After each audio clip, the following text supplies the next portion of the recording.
When I was younger I had a very good relationship with my dad.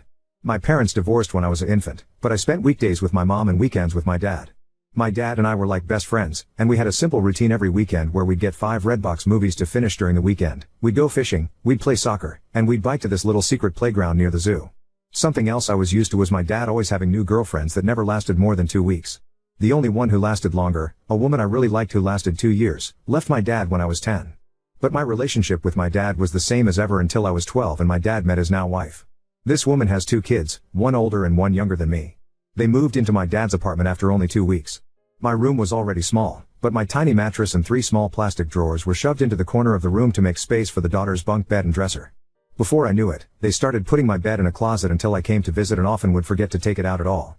When my dad moved into a bigger house, the older sister got her own room while I had to share one with the younger sister every weekend. The 3 small drawers I had were soon just one drawer because the little sister wanted the other 2 for her toys. Slowly, I started visiting my dad less and less. Then everything went especially wrong when my dad got his girlfriend pregnant after 1 year. They got married and I didn't know that for a whole month because he didn't even tell me. I also didn't know my baby half-sister was born until weeks after she came home from the hospital. To make his new family happy, he started spoiling them and stopped paying child support for me and my mom. His wife is a jobless gold digger only cooks and cleans and shops. Her older daughter is having her college paid for by my dad, and the younger daughter is the definition of a 10-year-old Sephora kid. As for my half-sister, she is still a toddler but is clearly spoiled and hates the word no. The routine I used to have with my dad is now dead. As for my stepdad, he's been with my mom since I was 5. Apparently, though I don't remember it, I once called him dad and because of that my dad told me I shouldn't love the man like a dad because he's not really my father. Apparently, that's why I started acting like I hated my stepdad. I never knew why I felt that way about him since he'd never been anything but good to me, and in the last few years I've felt much closer to him. He feels like the dad that my birth father should try to be. Over time, my dad has started to treat me differently. He rants to me about his political beliefs and conspiracy theories about aliens and stuff. He also brags about his new business and his new family, and if I ever try to share anything with him he gets annoyed and shuts me up before continuing with his stories. It's like now he sees me as a buddy rather than his freaking daughter. Also, it was during these last few years that I learned the reason he and my mom divorced was not because they weren't right for each other but rather because my father cheated on my mom while visiting his family in Canada. I am now 15, and I have become a completely different person than the one my birth dad remembers. I no longer love the beach or soccer and I now love music and reading and writing. I have written and published 2 books since 2022, and am writing the 3rd in my series.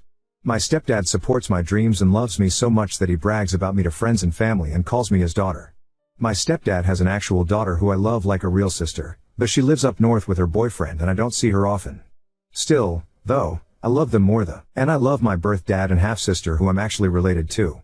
My dad blames me for never calling, though because of how he's treated me lately I don't feel like I owe it to him. I also go months at a time without visiting him now because I no longer feel comfortable at that house. Especially since the bed I sleep on over there is literally considered as their guest bed. In my birth dad's house, I am a guest. Because of all of this, I resent my dad. I haven't told anyone about this so no one is calling me a jerk, but I'm wondering if I am because my dad is in love with his new family and I'm wondering if it's a bad thing I'm not happy for him. Am I the jerk? Update 1. So, since I made the initial post, I've only visited my dad's house once and, safe to say, I truly am nothing more than an uncomfortable guest in that house.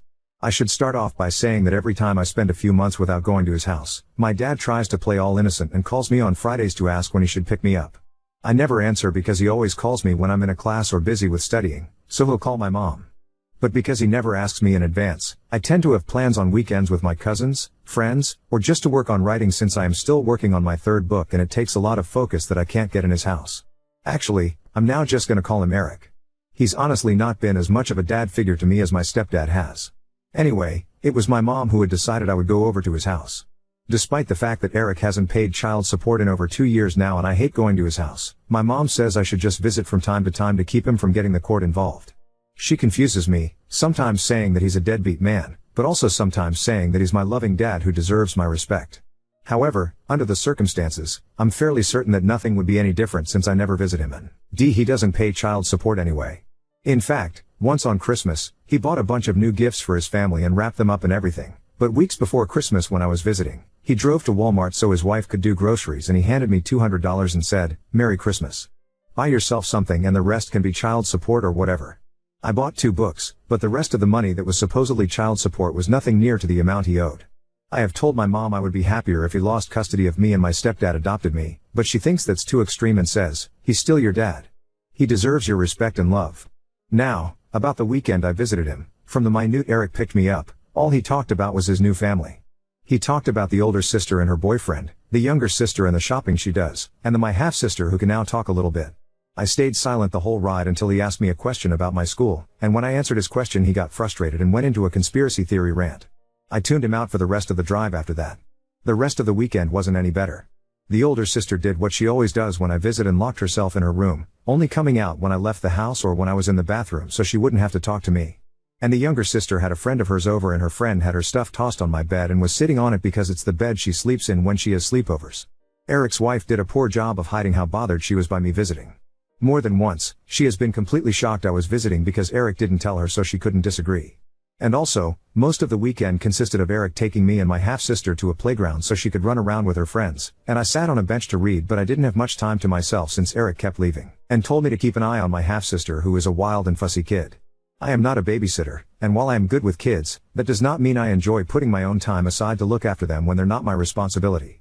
I had to spend 2 days in either pure chaos or discomfort, and I had a talk with my mom about me not wanting to go over there anymore.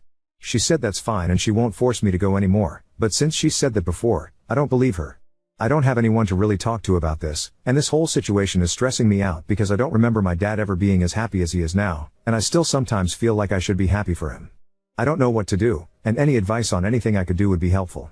Everyone who's commented on my last post so far has said I'm not the jerk and that Eric isn't acting the way a dad should, but he still reaches out from time to time and says I'm his baby girl who he loves. Honestly, I almost cry whenever he says that because it reminds me of how we used to be. Am I overthinking all of this or overreacting? What should I do? Am I the jerk here because I'm not happy for my dad? You should tell your mom the more she forces you to go to your dad's the more it's going to ruin your relationship with her as she's not listening to what you want and how you feel. You should also tell her you no longer trust what she says as she has told you before that she will no longer force you into going but she does it anyway. If you can't talk to your mom, have a one-on-one chat with your stepdad and see if he can help when it comes to your mom. Update 2. Since then, I have taken the advice most of you have given me and I talked to my mom about how I don't want to keep being forced by her to visit Eric, my sperm donor, as most of you referred to him as. Long story short, I'm not 100% sure she won't continue to send me over to Eric's house, but she did wind up sending him texts, chewing him out for not treating me right and telling him to step up and pay his child support. He didn't answer her though, so I followed some other advice and wrote him a long text myself that detailed how I felt about his treatment of me the last few years. The thing is, as soon as I sent that text, he called me to yell at me and called me spoiled and overdramatic. He said it's my fault we don't have a relationship since I never visit or talk to him anymore, and because I mentioned the unpaid child support, he said that I was only reaching out to him for money. I nearly cried during that phone call and wound up just hanging up on him. He sent some angry texts to my mother as well. But later that day, he left a voicemail on my phone saying, "Money is kind of tight for me right now. I'm completely broke. You know I love you, right?" The thing is that I know that's a lie because I'm always seeing my younger stepsister make TikTok videos showing off the Sephora and other expensive crap he buys her all the time. I think I'm done trying. And some of you suggested asking my stepdad for help. I wish I could, but when I asked my mom again if he could adopt me, she said something that absolutely crushed me. Apparently, my stepdad himself said he doesn't feel like he should adopt me. My stepdad is a very kind and sympathetic man, but he's also extremely unconfrontational and thinks it would be like a slap in the face to Eric if he adopted me. Also, because I noticed some confusion about this in the comments on my last update, the reason my parents divorced was because he cheated, but it wasn't with his current wife. My parents split up when I was still basically an infant, and Eric lived in Canada where he jumped from girlfriend to girlfriend there before he moved down here and continued to jump from girlfriend to girlfriend. When I was 12, he met and knocked up his wife, Alejandra, and married her without telling me till a month after their courthouse wedding. Also, some of you asked how old I am. I am 15. It feels ridiculous that I have this stress on me at my age, and I can't really talk to anyone about it. I can't talk to my stepdad because he's always working and I'm only ever with him when my mom is there too, and I don't like talking to her because she always tells me that I'm too young to really feel how I feel. The last time I tried to discuss my mental health with my mom, I asked her if I could start going to therapy and she said that therapists are dumb and that I can just talk to her or pray to God if anything is wrong. I'm not super religious, and talking to her about anything serious makes me deeply uncomfortable. It's not that I don't love her, since she is my mom after all, but she's pretty intense and intimidating. My dad has not reached out to me again since his voicemail. Frankly, I don't want to even think about him for a long while now. If he suddenly realizes how badly he screwed up with me and apologizes, then maybe I'll try to rebuild our relationship. As for my stepdad, he may not want to adopt me, but he still calls me his daughter, never just his stepdaughter, and I truly feel loved by him. I love his parents like they're my own grandparents, and his whole family is so warm and loving. I might make another update if anything else happens, but for now I'm just going to focus on school and my books. Maybe now that I understand that Eric really doesn't care that much about me anymore, I can finally focus on finishing my third book. I dedicated my first book to him, and I honestly don't regret it. I dedicated that book to the dad he used to be. It's not like he'll ever read that book since he doesn't think it's smart that I want to be a writer, but I don't care. I'm done. Thank you to everyone who gave me advice and told me I wasn't the jerk. I feel so much better with those reassurances. Thank you. Update 3. A lot of you were saying that I should talk to a school counselor or something. The thing is that I do virtual homeschool, and my mom works from home a lot, so I'm honestly just a bit too scared to try that. Plus, even if I did talk to my counselor without my mom being around to hear, I really don't trust any adults to keep these kinds of things to themselves. I know that sounds a bit dumb and paranoid, but it's really just how my brain thinks. A lot of you also said that I should bring up the therapy thing with my mom again, but I know for a fact that won't work. My mom really doesn't believe in therapy and believes that praying to God or having her preach about the Bible to me will solve everything.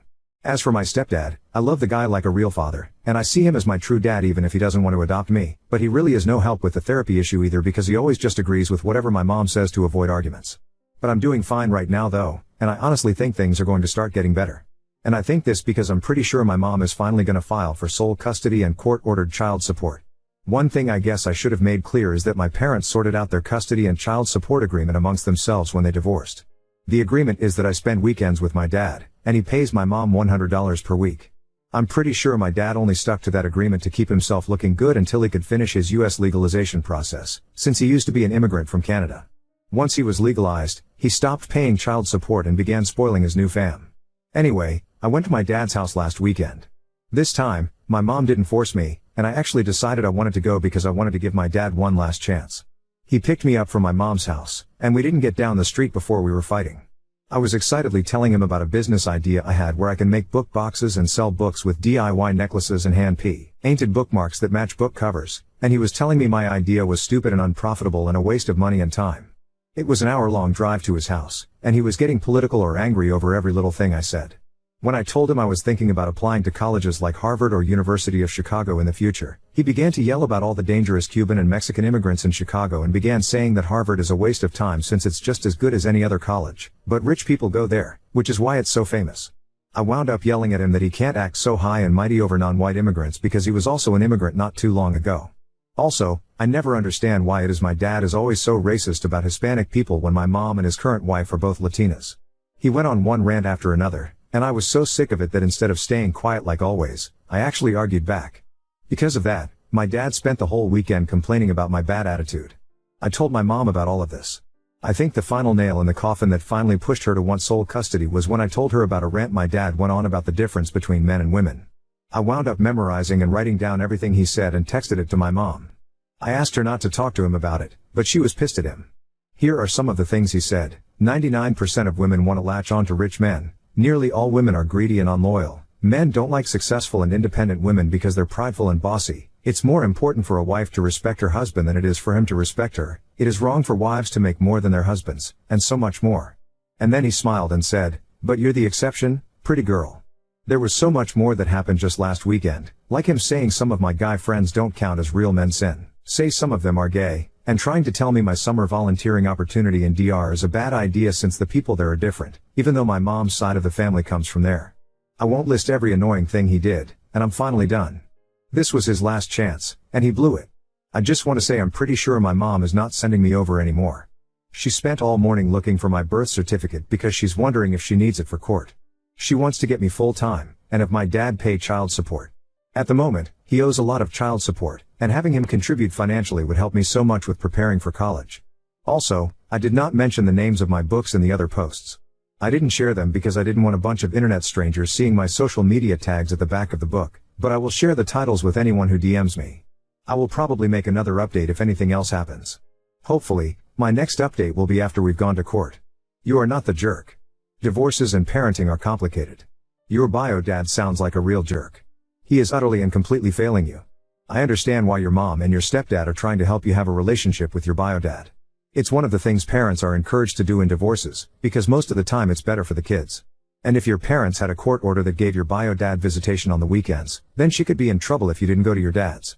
For your stepdad, he can't adopt you unless your bio dad's parental rights are terminated by a court. And if bio dad fights it, it would be a mess.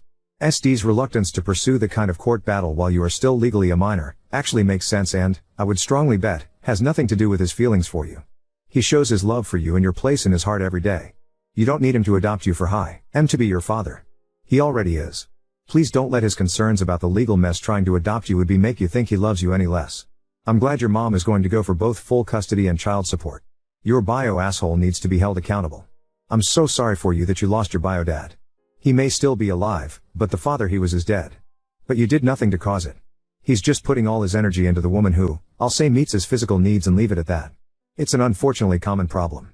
Congrats on your books. It's so impressive.